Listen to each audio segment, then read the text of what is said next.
तो स्टूडेंट्स, इस वीडियो में हम यूनिट सॉल्यूशन का न्यूमेरिकल सॉल्व करेंगे। स्टेटमेंट देखो क्या है। A solution 0.5126 gram naphthalene, molecular mass 128 in 50 gram of carbon tetrachloride yields a boiling point elevation of 0.402 degree Celsius, while a solution of 0.6216 gram of unknown solute in the same weight of the same solvent gives a boiling point elevation of 0.647 degree Celsius. Find the molecular mass of the unknown solute.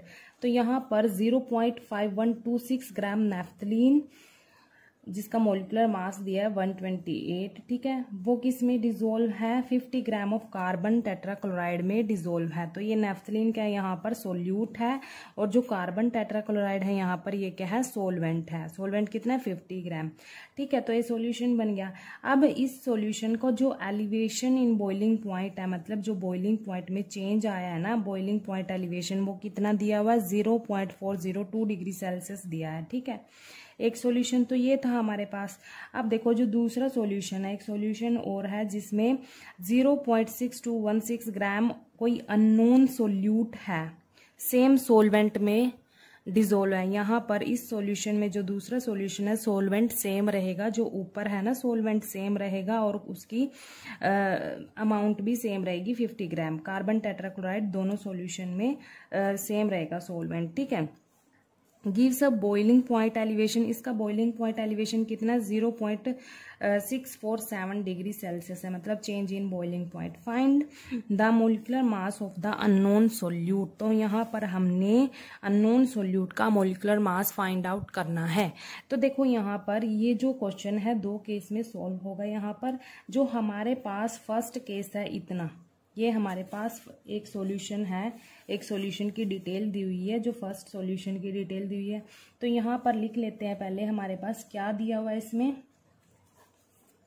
हमारे पास क्या दिया है? ये solute है naphthalene, ठीक है।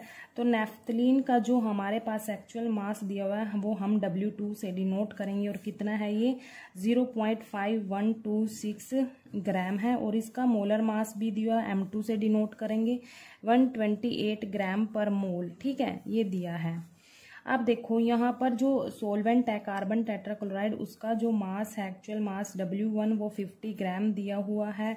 और जो बॉइलिंग पॉइंट एलिवेशन है, मतलब चेंज इन बॉइलिंग पॉइंट है, वो हम डेल TB से डिनोट करते हैं, और वो कितना दिया है? 0.402 डिग्री सेल्सियस, ये दिया है हमारे पास फर्स्ट सॉल्यूशन का, ठीक है। अब देखो यहाँ पर जो दूसरा सॉल्यूशन है ना, उसमें ना तो हमारे पास KB की वैल्यू है, और हमने और क्या निकालना है? Molecular mass of unknown solute निकालना है। तो हम क्या करेंगे, जो फर्स्ट सॉल्यूशन है उसके डाटा को यूज करके हम यहाँ से KB की वैल्यू निकाल लेंगे। फिर वो KB की वैल्यू हम कहाँ यूज करेंगे? मोलिकुलर मास निकालने के लिए हम उस KB की वैल्यू को यूज कर लेंगे, ठीक है। तो हम सबसे पहले क्या करेंगे, हम यहाँ से फर्स्ट सॉल्यूशन के डाटा से हम यहाँ पर KB की वैल्यू निकाल लेंगे, ठीक है। मोलर एलिवेशन कांस्टेंट, KB क्या है? Molar elevation constant. तो हमारे पास फॉर्मूला क्या होता है एलिवेशन इन बॉइलिंग पॉइंट का? Del TB equals to KB multiply W2 divide by M2 multiply W1 in kg, ये फॉर्मूला होता है। तो यहाँ से हम क्या करेंगे, KB निकाल लेंगे यहाँ से, क्योंकि हमारे पास सारा डाटा गिवन है फर्स्ट सॉल्यूशन के लिए। तो KB निकालना है, KB निकाल लेंगे हम। तो फॉर्मूला मॉडिफाई कर लेंगे, ये KB इधर ही रहेगा, ये सारा उधर चला जाएगा, डेल TB ये डिवाइड में उधर मल्टीप्लाई में आ जाएगा, M2 multiply W1 in kg divide में W2, ठीक है, ये आ जाएगा हमारे पास। अब देखो यहाँ पर ये kg में है W1, तो इसको हम kg में कन्वर्ट कर लेंगे। यहाँ पर ये ग्राम में है, तो kg में कन्वर्ट कैसे करेंगे? 1000 से डिवाइड कर देंगे, 0.050 kg आ जाएगा यहाँ पर, ठीक है। अब सारी वैल्यूज को यहाँ पर पुट कर देंगे। KB की वैल्यू आ जाएगी हमारे पास, डेल TB कितना था? 0.402 डिग्री सेल्सियस, मल्टीप्लाई M2 कितना था? 128 ग्राम पर मोल, और W1 कितना था? 0.050, ये कितना है? kg डिवाइड में क्या आएगा?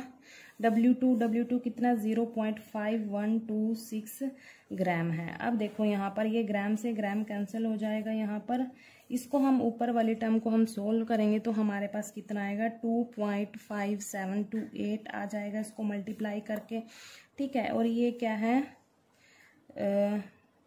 डिग्री सेल्सियस केजी पर मोल है, ठीक है। ये यूनिट चल रही है साथ में यहाँ डिवाइड में 5126। अब इसको हम डिवाइड करेंगे तो हमारे पास क्या आएगा, इसको डिवाइड करके 5.019 आ जाएगा इसको डिवाइड करके। और ये किस में है, डिग्री सेल्सियस केजी पर मोल, ठीक है। अब अप्रोक्सीमेट हम इसको लिख सकते हैं क्योंकि यहाँ पर ये 5 से बड़ा है ये वाला डिजिट, तो हम उसे नेक्स्ट वाले डिजिट में एक ऐड कर देते हैं तो कितना आएगा 5.02 डिग्री सेल्सियस केजी पर मोल आ जाएगा। ये हमारे पास केबी की वैल्यू आ गई, ठीक है। अब क्या करेंगे, इस केबी की वैल्यू को हम कहाँ पर यूज करेंगे, जो ये हमारे पास सेकंड सॉल्यूशन का गिवन डाटा है इसमें हमने क्या निकालना है, मॉलिक्यूलर मास निकालना है अननोन सोल्यूट का, ठीक है। तो यहाँ पर ये तो बता दिया कि कितना डाला है अननोन सोल्यूट सोलवेंट में, लेकिन उसका हमें मॉलिक्यूलर मास नहीं पता, तो हम वो निकालेंगे। किसको यूज करेंगे, हम यहाँ पर केबी को यूज करेंगे। और जो सोलवेंट रहेगा दूसरे सॉल्यूशन में वो सेम रहेगा जो फर्स्ट में था, ठीक है, उसकी अमाउंट भी सेम रहेगी। तो ये फर्स्ट केस था, हमने फर्स्ट केस में क्या निकाला, पहले केबी निकाला क्योंकि केबी की नीड थी हमें। तो केस सेकंड में हम क्या निकालेंगे, अब M2 फाइंड आउट करेंगे। यहाँ पर हम M2 फाइंड आउट करेंगे, ठीक है, अननोन सोल्यूट फाइंड आउट करेंगे, उसका मॉलिक्यूलर मास फाइंड आउट करेंगे। तो यहाँ पर देखो, यहाँ से हमारा दूसरा सॉल्यूशन स्टार्ट हो जाता है। तो यहाँ पर हमें W2 कितना गिवन है, यहाँ पर 0.6216 ग्राम है यहाँ पर। और इसका मोलर मास तो हमने फाइंड आउट करना है, और जो सोलवेंट है वो तो सेम है। W1 कितना है 50 ग्राम, क्योंकि सोलवेंट सेम है उसकी अमाउंट भी सेम है। और यहाँ पर del TB boiling point elevation कितना है, ये है हमारे पास डेल TB 0.647 डिग्री सेल्सियस। और हमने KB तो निकाला है ऊपर, वो कितना है 5.02 डिग्री सेल्सियस केजी पर मोल, ठीक है। अब देखो यहाँ पर वही फॉर्मूला लगाएंगे हम, सेम यही वाला, del TB equals to KB multiply W2 divide by M2 multiply W1 in KG। तो W1 यहाँ पर KG में है तो इसको KG में कन्वर्ट कर लेंगे, वही आएगा 0.050 KG आ जाएगा, ठीक है। अब क्या करेंगे, इस फॉर्मूले में सारी वैल्यूज पुट कर लेंगे और हमारे पास M2 की वैल्यू आ जाएगी इसको सोल्व करके। तो डेल TB क्या था हमारे पास, देखो डेल TB ये था 0.647 degree Celsius, 0.647 degree Celsius equals to, यहाँ पर KB हमने निकाला है, अभी उसको पुट करेंगे। और W2 जो है वो पुट कर लेंगे, डिवाइड में W1 की वैल्यू पुट कर लेंगे, और M2 एज इट इज रहेगा, ठीक है। तो KB क्या है हमारे पास यहाँ पर 5.02 डिग्री सेल्सियस KG पर मोल, मल्टीप्लाई में क्या आएगा W2 क्या है हमारे पास 0.6216 है, W2 0.6216 ग्राम है। उसके बाद डिवाइड में M2 एज इट इज रहेगा, और जो W1 है वो कितना था 0.050 kg है, 0.050 kg है। अब यहाँ पर देखो, यहाँ पर हम क्या करेंगे, जो चीज़ हमने निकालनी है उसको एक साइड रखेंगे और ये इस साइड लेके चल जाएंगे, ठीक है। इसको हम इस साइड ले जाएंगे और ये इस साइड ले जाएंगे, ठीक है। तो M2 क्या आ जाएगा हमारे पास 5.02 डिग्री सेल्सियस KG पर मोल मल्टीप्लाई 0.6216 ग्राम, डिवाइड में क्या आएगा, ये एज इट इज 0 kg, ये इधर डिवाइड में आ जाएगा 0.647 डिग्री सेल्सियस। अब देखो यहाँ पर यूनिट कैंसिल करते हैं, KG से KG कैंसिल हो जाएगा, डिग्री सेल्सियस से डिग्री सेल्सियस कैंसिल हो जाएगा, तो यहाँ पर ग्राम पर मोल बच गया।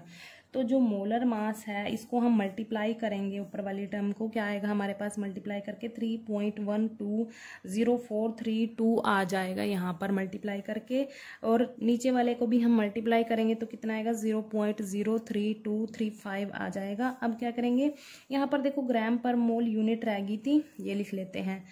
अब इनको डिवाइड कर लेते हैं, डिवाइड करने पर 96.458 आ जाएगा।